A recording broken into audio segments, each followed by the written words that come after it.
नमस्कार किसान भाइयों।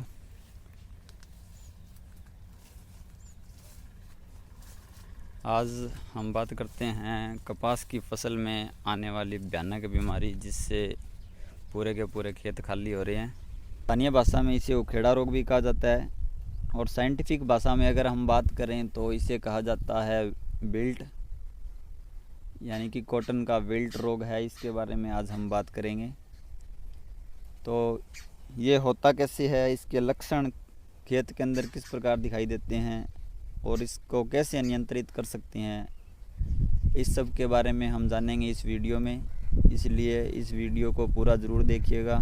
अगर आप इस चैनल पर नए हैं तो हमारे YouTube चैनल सुखम किसान को सब्सक्राइब ज़रूर करें। तो किसान भाइयों, अब बात करते हैं कॉटन के विल्ट रोग के बारे में। तो ये जो विल्ट रोग होता है ये फ्यूजेरियम नामक फफूंद से फैलता है। किसान भाइयों, ये फफूंद क्या करती है, पौधे की जड़ों को प्रभावित करती है और पौधे का भोजन पानी बंद कर देती है, जिससे पौधे के ऊपरी पत्ते धीरे धीरे लिपटना स्टार्ट हो जाते हैं और पौधा धीरे धीरे पहले पत्तियां ख़त्म होती है, पहले पत्तियां सूखती है, उसके बाद में टहनियाँ सूखती है, धीरे धीरे पूरा पौधा ख़त्म हो जाता है। इस फंगस के जो स्पोर होते हैं किसान भाइयों, वो हमारी ज़मीन के अंदर डोरमेंट स्टेज में यानी कि सुसुप्तावस्था में पड़े रहते हैं। जैसे ही वातावरण इनके अनुकूल होता है तो ये स्पोर जर्मिनेट हो जाते हैं और एक्टिव होकर पौधे की जड़ों को नुकसान पहुंचाते हैं। अब किसान भाइयों, हम बात करते हैं कि इसके फैलने के मुख्य कारण कौन कौन से होते हैं। तो सबसे पहला जो इसका मुख्य कारण है वो होता है फसल चक्र नहीं अपनाना। जैसे पिछली साल अगर हमारे खेत के अंदर कपास की फसल थी, उसी जगह पर हमने अब की बार फिर कपास के फसल की बुआई की है, तो जो स्पोर इसके ज़मीन के अंदर पड़े थे वो अब की बार फिर से एक्टिव हो जाते हैं और पौधे को नुकसान पहुंचाते हैं। इस ज़मीन के अंदर नीचे का पानी, या अपन कह सकते हैं खारे पानी की सिंचाई जिस खेत के अंदर ज़्यादा होती है, उस खेत के अंदर उखेड़े की समस्या सबसे ज़्यादा आती है, क्योंकि जो भूमिगत पानी है उसका पीएच मान अधिक होता है, जिससे हमारी ज़मीन का जो पीएच है वो बढ़ता है और बढ़ा हुआ पीएच उखेड़ा रोग का जो जिम्मेदार फंगस है उसके लिए सबसे ज़्यादा अनुकूल रहता है। अब बात करते हैं इसके रोकथाम की, कि अगर हमारे खेत के अंदर बार बार उखेड़े की समस्या आ रही है तो हम इसको किस प्रकार नियंत्रित कर सकते हैं। तो इसके अंदर जो पहला पॉइंट है वो है अपना कि हमें फसल चक्र अपनाना चाहिए, जिससे कि हमारी ज़मीन के अंदर पोषक तत्वों की कमी ना रहे, क्योंकि पोषक तत्वों की कमी रहेगी तो सभी प्रकार के रोगों का, कीटों का प्रकोप हमारी फसल के अंदर हमेशा ज़्यादा रहेगा।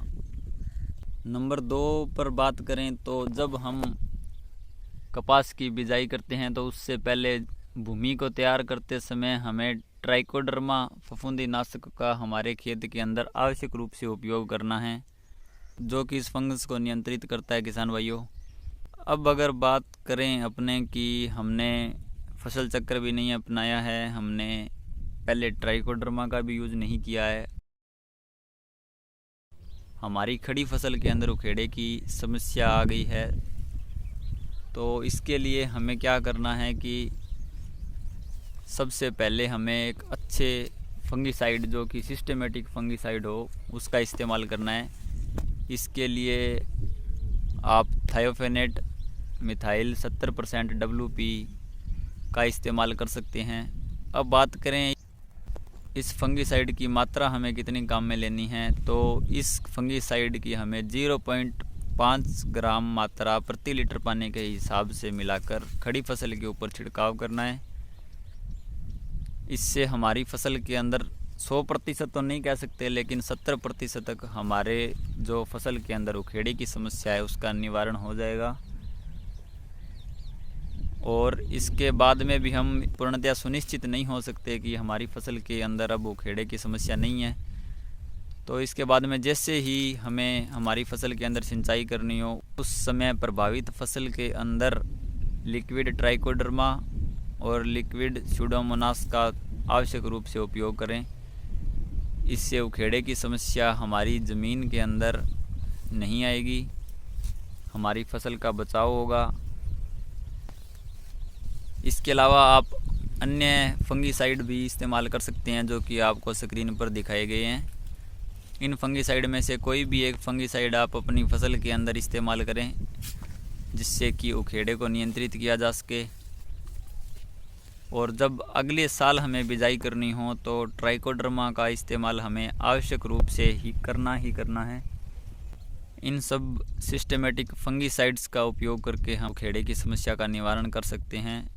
जब हमें अगले साल नरमे की बिजाई, कपास की बिजाई करनी हो तो उस समय हमें फसल चक्कर आवश्यक रूप से अपनाना चाहिए ताकि हमारी भूमि के अंदर पोषक तत्वों की कमी ना हो। अगर हमारी ज़मीन के अंदर पोषक तत्वों की कमी नहीं होगी तो निश्चित रूप से हमारे पौधे स्वस्थ होंगे, उनके अंदर कीट व रोगों का प्रकोप कम होगा और हमारा उत्पादन भी बढ़ेगा।